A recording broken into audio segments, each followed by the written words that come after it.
This final arena of TimeWise is orientation.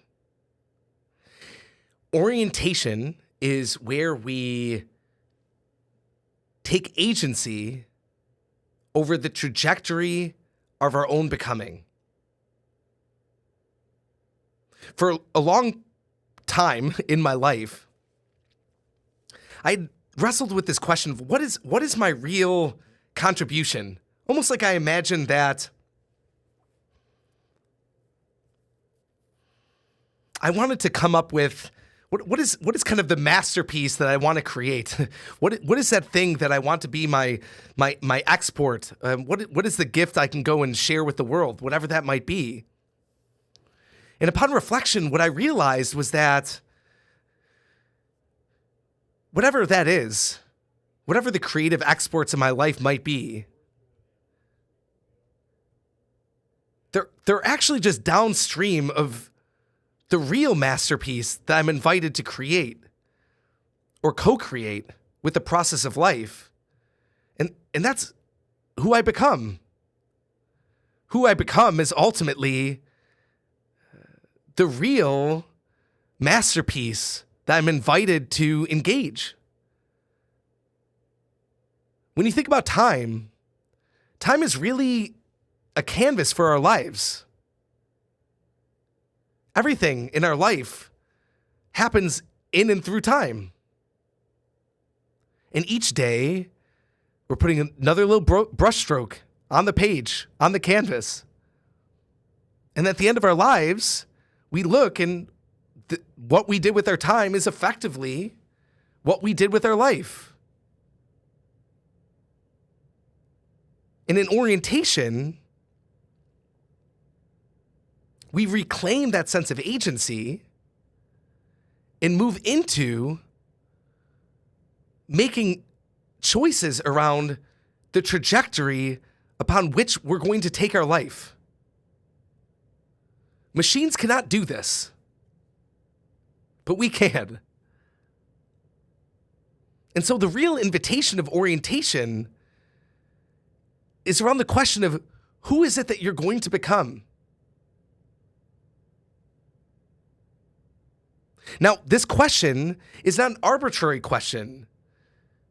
What I would suggest is we're not optimizing here around how do we create some synthetic version of ourselves, but rather in orientation, we're trying to align our inner and outer worlds. When we first started the Monk Manual, one of the things that really resonated with people was this idea of peaceful being and purposeful doing. Because a lot of people who come into the Monk Manual, who come into base camp, already have a lot of doing in their lives. But what they sense is that there's a disconnect between all their doing and their own sense of being. Or maybe they feel like they're very much in touch with their being, but their doing doesn't really align with that. Maybe they're not actually doing to the capacity that they know they're able to.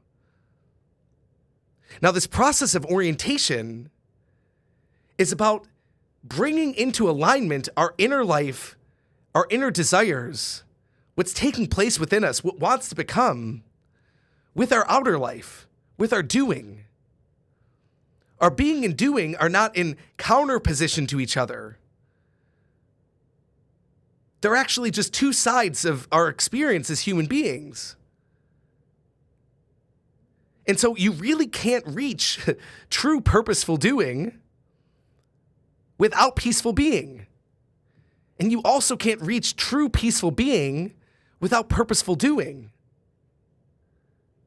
The process of moving from machine time to human time, the process of directing this orientation is through this combining of our inner and outer life, of bringing it into alignment. The problem that many of us face is that we've crowdsourced our alignment. We've crowdsourced our orientation.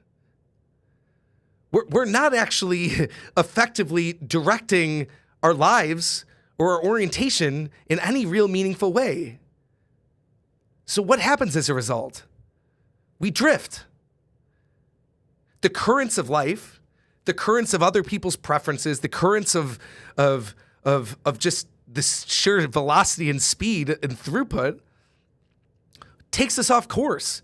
Sometimes that gap between our inner life and outer life is getting wider each and every day. In orientation, we seek to bring those things together. We seek to align ourselves with the life that only we can live, to make manifest really the highest good, our highest contribution, which is always going to come by bringing together that which is really us, the good that's really us, with the external manifestation of the actions that we're taking in everyday life. Now, in machine time, there's a lot of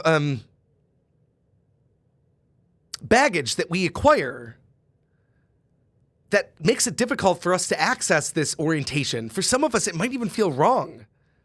And what I want to assure you is that when you're taking agency around your orientation, this does not mean that you're going and working against the different roles that you're living in. It doesn't mean that you're abandoning all these different people. It does mean that you might have to set certain boundaries. It does mean that you may have to say no.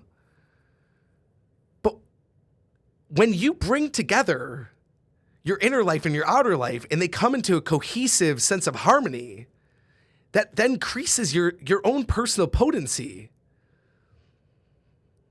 And when you're living fully, everyone around you will benefit from that because you'll be operating at a much higher level. Whereas in machine time, when we're focused just on these tasks, we're not even aware of the inner dimension. We're just focused on output.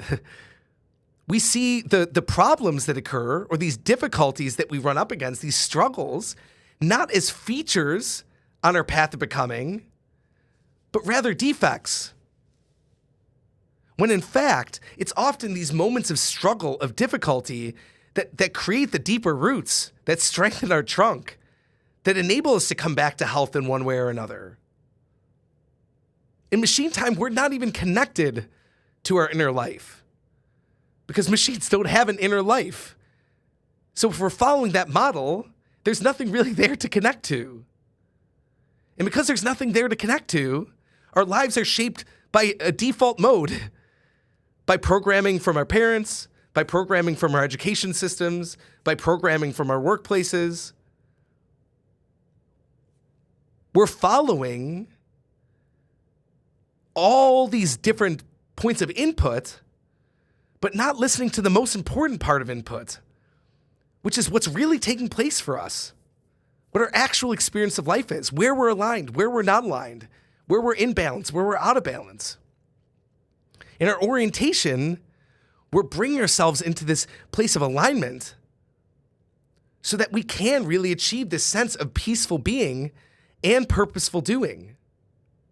Now, the core shift that occurs in orientation is moving from this crowdsourced, reactionary way of approaching our orientation to intentionally making choices, to intentionally directing ourselves and paying attention to the things that our process of life is bringing to us, to pay attention to those inner and outer signals so that we really can become. Now, the practice that I want to leave you with in regards to orientation is a very simple question. And that's become who?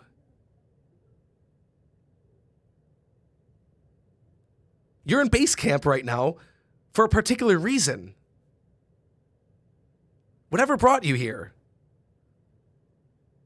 I want you to just zoom out and really ask yourself the question, who is it you want to become? Who is it that you are becoming?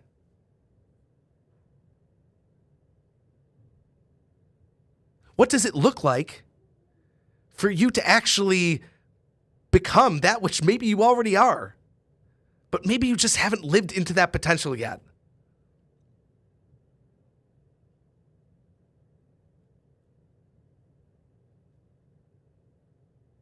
Now this question, while you can reflect on it right now, you also can apply this to your everyday life and just look back at the end of today and say, who was I becoming? Who was I trying to become? When you focus on the orientation of your becoming, that's what guides everything else.